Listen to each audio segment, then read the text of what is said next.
നിങ്ങളുടെ ഫേവറേറ്റ് സീരിയലുകൾ ടിവിയിൽ വരുന്നതിന് മുൻപേ സൺ നെക്സ്റ്റ് ആപ്പിൽ കാണാം. ഇനി എല്ലാവർക്കും മുൻപേ കാണൂ.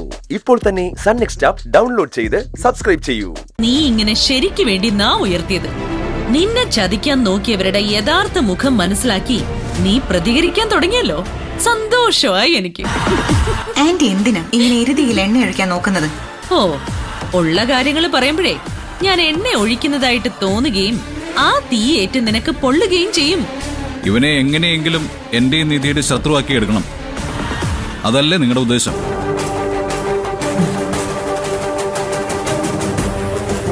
നിങ്ങളുടെ തന്ത്രങ്ങളൊന്നും ഇവിടെ ആർക്കും മനസ്സിലാവുന്നില്ല എന്ന് കരുതണ്ട. ഇവന്റെ പേരും പറഞ്ഞ് നിങ്ങൾ ഇവിടേക്ക് തിരിച്ചു കയറിയത് പോലും ദുരുദ്ദേശത്തോടെ തന്നെയാണെന്ന് മനസ്സിലാക്കാനുള്ള ബുദ്ധിയൊക്കെ ഞങ്ങൾക്കുണ്ട്. ഇവൾ ഓതിത്തിരുന്ന മന്ത്രങ്ങളൊക്കെ കൃത്യമായിട്ട് നിന്റെ തലയ്ക്കകത്തോട്ട് കേറുന്നുണ്ട്. സത്യം എന്താണെന്ന് പ്രണവിനറിയാം. ഈശ്വരമംഗലത്തെ ഒരു സന്തതിയെ നട റോട്ടിലിട്ട് നാട്ടുകാര് ചേർന്ന് തല്ലി ചതയ്ക്കുന്നത് കണ്ടിട്ടാ ഞാൻ ഇവനെയും പിടിച്ചിങ്ങോട്ട് വന്നത്. ഉള്ളത് പറയാലോ, ഇവന് നേരെ അന്ന് നാട്ടുകാരുടെ അറ്റാക്ക് ഉണ്ടായതിൽ പോലും നിങ്ങളുടെ പങ്കുണ്ടോന്ന് എനിക്ക് സംശയമുണ്ട്. ഒരു സംശയം വേണ്ട. എന്നെ നാട്ടുകാര് കൈവച്ചിട്ടുണ്ടെങ്കിൽ അതിന്റെ കാരണക്കാര് ഏട്ടനും ഏട്ടത്തിന്നും പറഞ്ഞുകൊണ്ട് സ്നേഹം അഭിനയിച്ചുകൊണ്ട് നടക്കുന്ന നിങ്ങൾ രണ്ടുപേരും തന്നെ.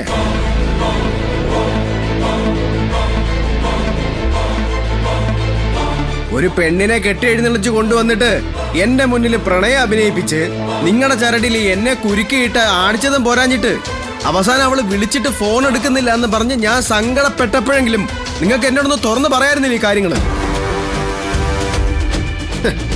അപ്പോഴും നിങ്ങൾ മിണ്ടാതങ്ങിരുന്ന് ഞാൻ അനുഭവിക്കുന്ന വേദനയും ടെൻഷനും എല്ലാം നിങ്ങളിരുന്നങ്ങ് ആസ്വദിച്ച്.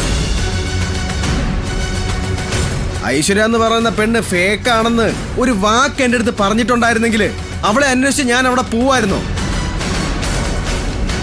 എല്ലാം കഴിഞ്ഞിട്ട് ഇപ്പൊ യാത്ര ചോദിക്കലും ഉത്തരവാദിത്തം ഏൽപ്പിക്കലുമായിട്ട് വരുമ്പോഴത്തേക്ക് സർവ്വതും മറന്നിട്ട് ഏട്ടത്തിൽ നിന്ന് വിളിച്ചോണ്ട് ഞാനങ്ങ് മറന്ന് സ്നേഹിക്കുന്നു കരുതിയോ? പകയും വിദ്വേഷം ഒന്നും മനസ്സിൽ വെക്കുന്നവരൊന്നുമല്ല ഞാൻ. മറന്നു കളയും, വേണ്ടാതെ വെക്കുകയും ചെയ്യും. പക്ഷെ ഇത് ഞാൻ മറക്കില്ല. ജീവനുള്ളിടത്തോളം മറക്കില്ല. ശത്രുവായിട്ട് ഞാൻ എൻ്റെ മനസ്സിൽ കുറിച്ച് കഴിഞ്ഞാൽ ഇനി മരിക്കുവോളം ശത്രു തന്നെ ആയിരിക്കും.